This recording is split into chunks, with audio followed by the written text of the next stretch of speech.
Olá, meus queridos irmãos internautas, professor Pastor Jonias.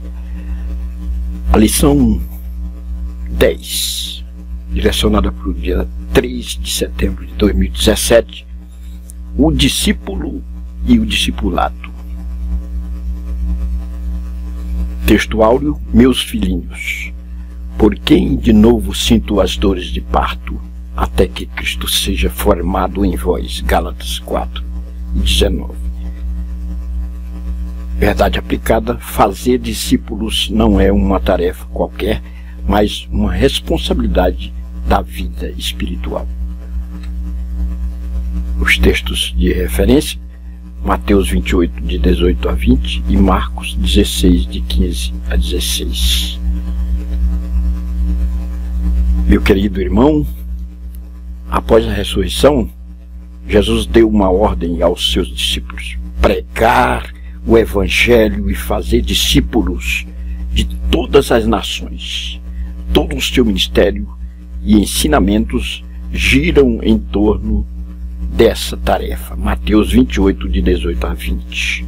Vamos tratar nessa lição do discípulo e do discipulado.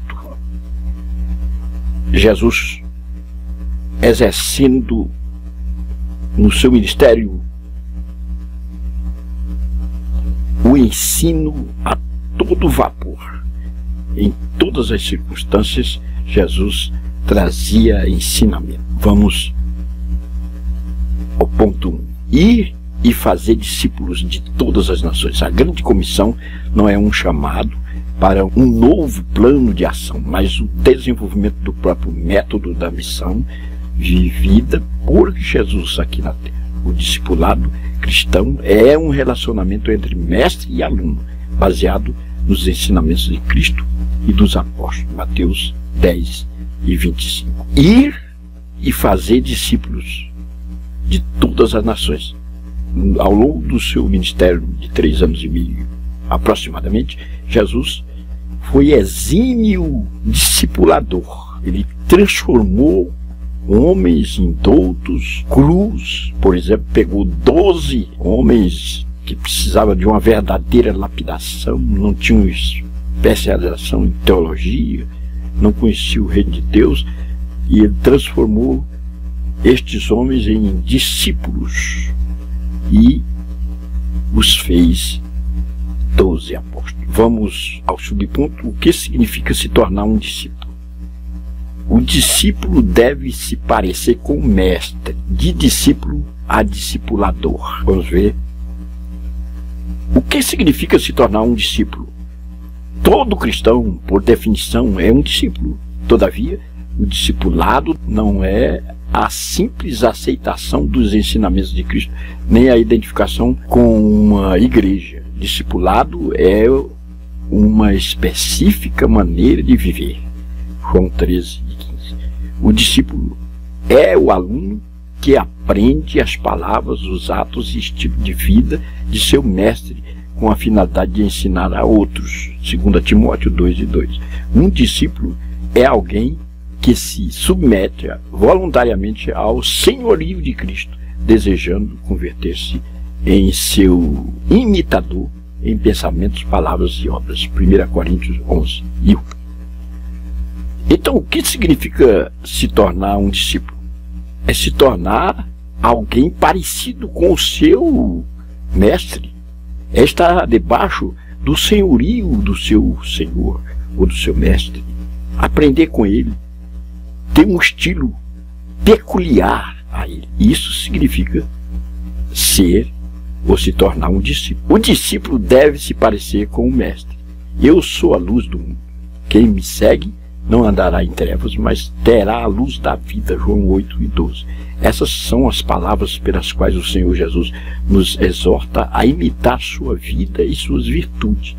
A vida cristã não se limita ao momento da conversão. Na verdade, a vida cristã é uma jornada, um processo. Para que esse processo seja contínuo, Jesus fez algumas exigências aos que desejam segui-lo. A essência do discipulado é parecer com Jesus. Os seguidores de Cristo, nos primeiros anos da vida eram identificados como discípulos, alunos, aprendizes, adeptos. Mais tarde é que se foram chamados de cristãos, seguidor de Cristo. Atos 11, 26. No fim de todas as coisas, quando ele se manifestar, os salvos serão semelhantes a ele. Então, o discípulo deve se parecer com o seu mestre. É aprender com ele, é absorver as lições do seu mestre. E aqui o comentarista nos diz que a vida cristã não se limita ao momento da conversão. Na verdade, a vida cristã é uma jornada, um processo, é uma caminhada longa. Para que esse processo seja contínuo, Jesus fez algumas exigências aos que desejam segui-lo. E está registrado em Lucas 14, 25 a 33. A essência do discipulado é parecer com Jesus. Tem que haver uma similitude entre o discípulo e Jesus. Os seus discípulos se pareciam com Jesus no procedimento. Lucas 6 e 40 e Romanos 8 e 29. Os seguidores de Cristo, nos primeiros anos da igreja, eram identificados como discípulos, alunos, aprendizes, adeptos, e foi mais tarde que foram chamados cristãos.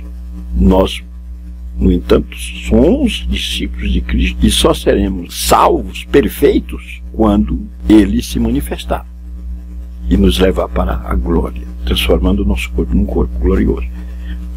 Por enquanto, nos parecemos com Cristo, com nossas falhas, nossas vulnerabilidades, nossos defeitos, para mostrar que não somos perfeitos, somos humanos. 1:3 de discípulo a discipulador. Fazer discípulo é uma responsabilidade da vida espiritual e uma afirmação do nosso discipulado com o Senhor Jesus Cristo. A orientação de Paulo a Timóteo foi: você ouve, transmite aos outros, e estes outros instruem a outros. 2 Timóteo 2:2. O princípio bíblico é que os membros do corpo de Cristo são aperfeiçoados, preparados para o serviço cristão. Efésios 4:12. Logo, é um viver dinâmico. Somos discípulos e passaremos, depois de absorver as lições do nosso mestre, a ser discipuladores. Sermos discipuladores.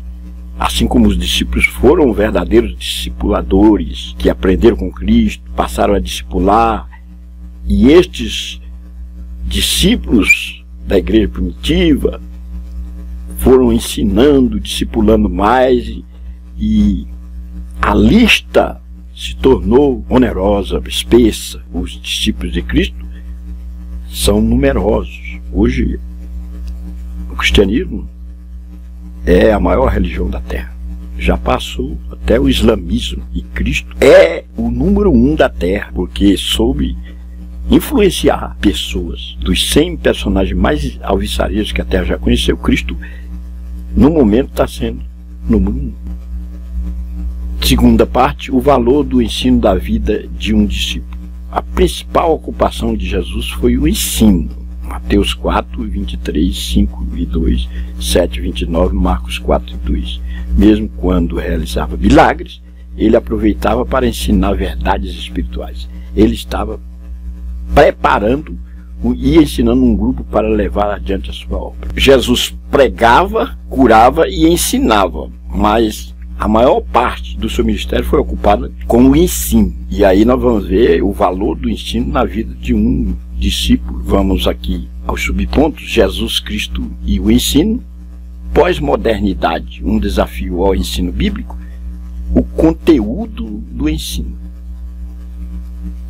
Jesus Cristo e o ensino. Em Mateus 28, 19 a 20, encontramos duas expressões: ensinai e ensinando. Isso quer dizer o seguinte, que a culminância aqui é o ensino. Em Mateus 28, 19 e 20, encontramos essas duas expressões: ensinai e ensinando. Quer dizer, a ênfase é o ensino. Não apenas antes, mas também após o batismo nas águas. Na verdade, precisamos de ensino durante toda a jornada cristã. Mais do que transmitir informações ou expor um assunto, ensinar é ajudar outros a aprender. O próprio Deus participa ativamente do processo de ensino-aprendizagem. Jesus Cristo falava, perguntava, demonstrava, buscava a participação dos discípulos, utilizava vários métodos. Mateus 16, 13, 15, 36, 13, 3, João 13, de 2 a 4. Então, Jesus Cristo foi um exímio professor, transmitia ensino. A pedagogia dele foi perfeita. Deixou essa pedagogia para os seus apóstolos, seus discípulos, que continuaram nos parâmetros desta pedagogia perfeita, transformando homens rudes e grosseiros em pedras preciosas. 2.2. Pós-modernidade. Um desafio ao ensino bíblico. Vivemos um tempo marcado pelo imediatismo, hedonismo, relativismo, desconstrução de conceitos e outras características que têm se tornado verdadeiros desafios para a igreja no cumprimento da missão de ensinar a outros a guardar os mandamentos transmitidos por Jesus Cristo. Mateus 28 e 20. Infelizmente, além desses desafios, ainda há no Brasil diversas igrejas locais que não realizam escola bíblica dominical e não valorizam o ensino. Com isso, até vemos crescimento no percentual dos que afirmam professar a fé evangélica, mas sem ensino, será que sabemos ou sabem o que significa ser um discípulo de Jesus Cristo? Então, na pós-modernidade, onde as correntes modernas, como por exemplo citada aqui pelo comentarista, hedonismo, que é a dedicação ao prazer como estilo de vida, imediatismo, que é a tendência a agir em função do que oferece vantagem imediata, sem considerar as consequências futuras. Relativismo, vertente que nega toda a verdade absoluta. Então, estas correntes filosóficas nos remetem a posições antagônicas à vontade de Deus através da sua palavra. O relativismo, por exemplo, que afirma que não há certo ou errado, há padronizações de comportamentos e cada indivíduo define o que seria certo ou errado. Veja bem, então, nessa pós-modernidade, para a igreja é um desafio na área do ensino. E muitos ainda, conforme o comentarista coloca aqui, não tem sequer escola bíblica dominical na sua igreja. Como é que se vai sair bem diante de situações tão convulsivas em que se vive neste mundo odierno? É a pergunta que fica. No subponto 2.3, o conteúdo do ensino. Nada substitui a palavra de Deus. Experiências e testemunhos pessoais são válidos para ratificar, despertar interesse, exemplificar doutrinas e princípios bíblicos, nunca para substituir ou serem supervalorizados. O próprio Jesus, falando com seus discípulos sobre a necessidade de serem frutíferos, afirmou que Deus realiza a limpeza para que continuemos saudáveis e frutíferos por intermédio da palavra de Deus. É a base do discipulado. Então, o conteúdo do ensino. Nada substitui a palavra de Deus. Os belos livros, as fontes de filosofias, os conceitos modernos, pós-modernos, nada disso pode substituir a palavra de Deus, que deve ser ensinada, assim como Cristo tomou uma maior parte do seu ministério ensinando. Hoje precisamos, como igreja, assumir essa responsabilidade de ensinar a palavra. Sequenciando a terceira parte e última parte, exemplos bíblicos de discipulado. Analisemos agora alguns exemplos de discipulado em entrados no Novo Testamento para contribuir na fixação de princípios bíblicos já estudados e motivação no exercício de tão nobre missão a nós entregue por Jesus. Vamos ver exemplos bíblicos de discipulado. Na igreja primitiva, nós podemos ver modelos, exemplos que foram verdadeiros expoentes e se tornaram ícones na literatura neotestamentária. O discípulo de Cornélio, a conversão de Paulo, o discipulador Barnabé. O discipulado de Cornélio. Cornélio era um oficial do exército romano que residia na cidade de Cesareia.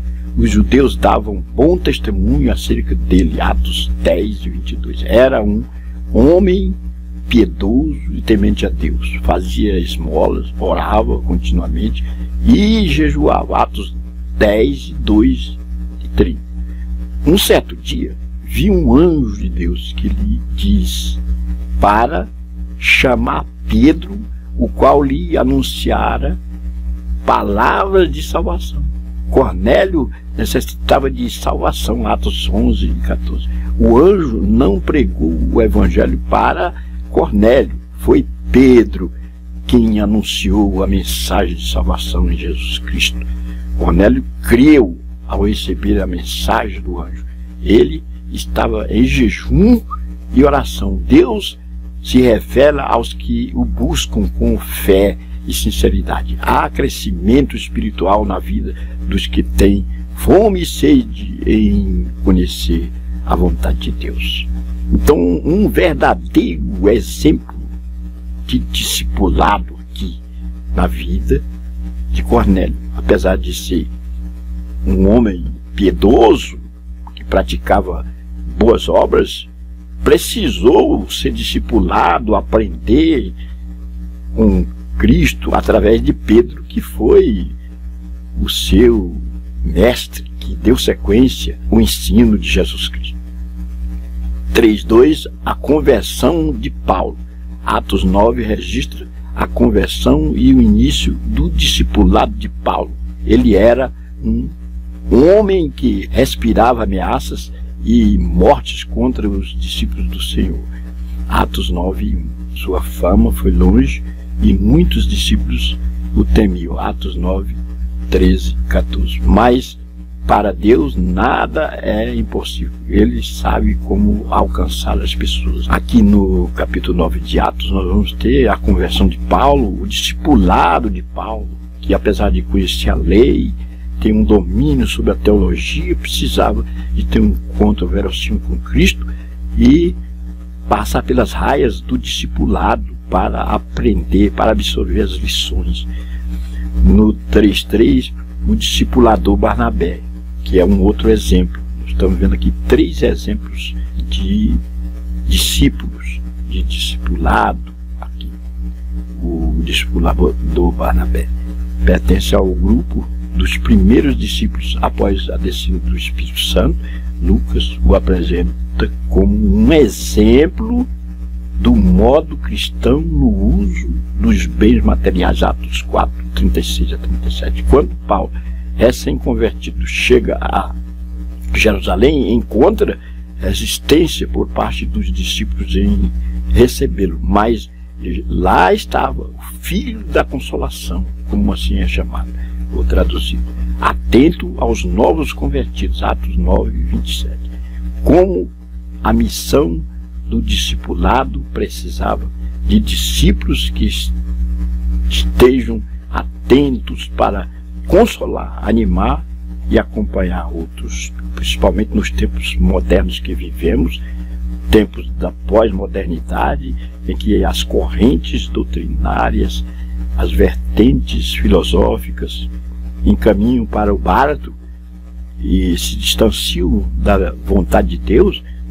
Há uma necessidade de aparecer verdadeiros Barnabés, filhos da consolação, que possam consolar aqueles que estão perdidos, estonteantes na estrada da vida e precisam de um norte. Vamos entender o seguinte nessa lição. Discipular é uma tarefa muito gratificante.